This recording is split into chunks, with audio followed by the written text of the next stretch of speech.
The Dauntless. The second leg of debates is on an age-old and endlessly relevant topic. How the hell do you manage borders in a galaxy in motion?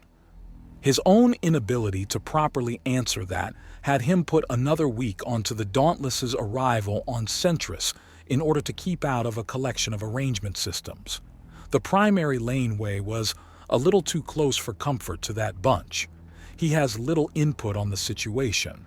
The undaunted territory is very small and well away from the heavily debated portions of the galaxy. He's perfectly content with the minimal 2 light-years distance from the central star or any controlled system, or the 2 light-second distance from celestial bodies controlled in a system generally controlled by another. Either way, it's a huge amount of space, and while everyone else is having a power play, he's more paying attention to who's being pissy with who and how that might end up being something he'll be called in to stop. The Undaunted haven't faced a full-on stellar power yet. They've played nice with them and negotiated with a few, but actually, competing against one is not something the Undaunted are really ready for yet. Decapitating, sabotaging, destroying one. Maybe. There were ways to do all those things, but there was another big step to outright conquest. Vuxa 5 was a situation that, while depressingly common in the galaxy, was not the normal state of affairs, especially not for any political entity of importance. So how would he lead his men into conquering or combating a multi-sector political entity? Much more difficult. Granted, he has a great many more men, weapons, and ships than he did when he first arrived. But he personally won't be satisfied with his forces until he can pacify any political party should they go rogue or tyrannical, which means being an insanely powerful political and military entity in their own right. Several of the possibilities they had entertained when they were building the Dauntless was of despotic or tyrannical empires, and while there were a few of those, some even containing hundreds of systems, they were mostly ignored and shunned by the rest of the galactic community. They were also the topic of a few debates, mainly in that most of these empires had sent the updated map of their borders, once again failing to note that space is in motion. Everything in the stars is constantly moving, or perhaps they are aware of the concept and are just forcing other people to jump through their hoops and accommodate them. It is the kind of power play that a dictator would like. The debates continue for a while as Lady Tyan Ped keeps things organized. It's always fascinating to see her actually work. She rarely, if ever, favors anyone, but when she does, it's subtle, a slightly looser leash, and still she allows nothing blatant. But the power to debate your point all the stronger on a public stage is power enough to get quite a bit done, something a politician would gladly repay, which with their aid allows contracts and favors of material and other forms of wealth. In essence, Lady Tyan Ped can hold literally every polity on the council to a minor ransom simultaneously. With her assumed powers as well and her control over the layout of the building's offices, and she suddenly has the power to really twist the arm of a politician, and they know it. A soft power. A power so soft that most gladly let her have it, as it feels more like a gentle scarf around the neck, which has them ignore the fact that they're still letting the woman get her power around their neck. As is typical in an event like this, those that Lady Tyan Ped favors win a fair number of the debates, or at the least put on a better showing, incurring a greater debt to the woman and enforcing the idea that she is the one to impress.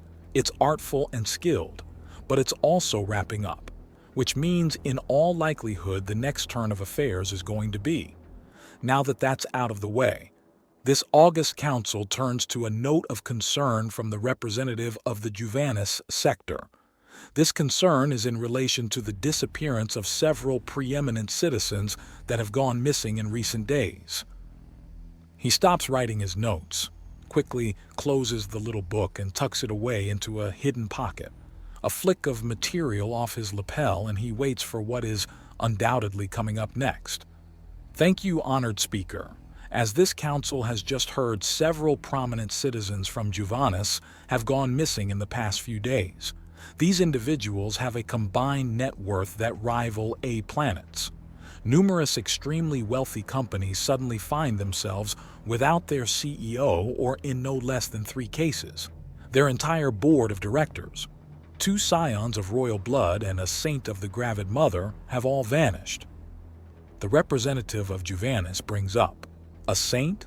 Perhaps this is not what I thought it was. Admiral Sistern notes, sainthoods in the Gravid faith aren't simply handed out or something that can be reliably earned. It's something that takes an exceptional individual to earn. There's no clear path to the title. You can't go to school for it, which means that at least one truly exceptional individual important to a major religion is missing. Not good. However, there have been some hints as to these disappearances. Hints that lead directly to the Undaunted. I want Admiral Sistern to explain himself. While we have no trace for St. Velasca, why has the board of directors of Chelwyn Insurance gone missing on a planet where one of your roving teams of lunatics is stationed on?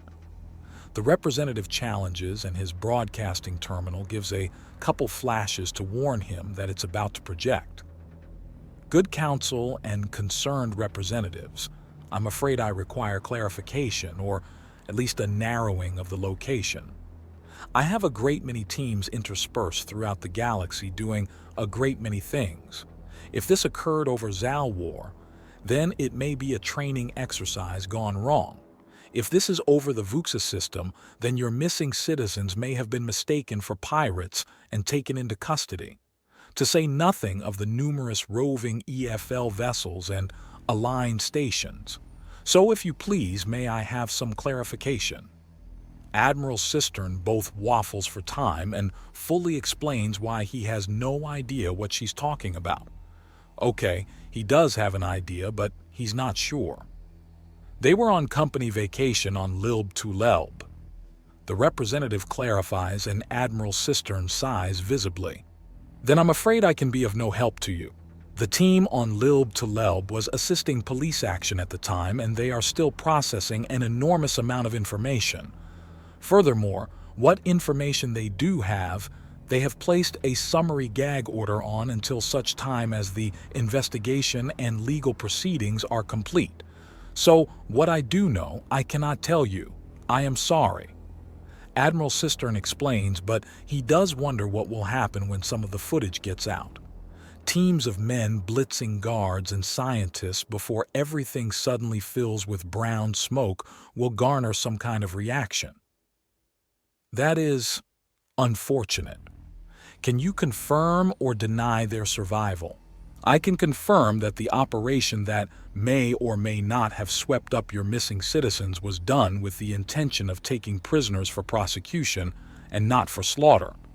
However, I'm already skirting the edges of my gag order and will likely soon be receiving very upset calls from both my legal department and the legal system of Lilb Tulelb. So I apologize, but I cannot say any more. Do your people commonly work as mercenaries? My dear woman, if a soldier did not want pay for placing their lives in danger, I would be very concerned for their mental health. Admiral Sistern returns, and there's some laughter through the chamber. Please refrain from frivolity when answering an honest question, Admiral Sistern, Lady Tyan Ped says. Interesting, so now she's playing down the presumed favor. Likely she doesn't want her impartiality to be questioned too much. My apologies. However, the initial question should be directed to the police force or judiciary system stationed at Lilb Tulelb, not myself. Admiral Sistern states. Then another representative activates her projector. So you are confirming that the Undaunted are mercenaries? The representative demands eagerly, cute, but no cigar. I am stating that small teams of undaunted soldiers can be called in to aid legal authorities and that they will have to be justly compensated for their efforts as the law requires. I said nothing about being a mercenary. But you said. I said that I would be concerned for the mental health of an individual going into life or death situations without payment. I did not say that we would simply sell ourselves to anyone that can pay the price. We are soldiers, not prostitutes. Admiral Sistern, Lady Tyan Ped warns him. She's definitely playing up the fair and impartial angle. He raises his hands in surrender. My apologies. Whether or not I found offense with the question should not have influenced my answer. He then manually deactivates his projector and leans back as several people are speaking among themselves. Good. The reputation of the Undaunted goes up due to personal integrity, or at least the appearance of it, and that's another issue sorted. The topic slowly shifts towards taxation, and Lady Tyan Ped makes no attempt to steer it back. Accusation against the man she's unofficially married to, then she can let it drift or bring up a new one.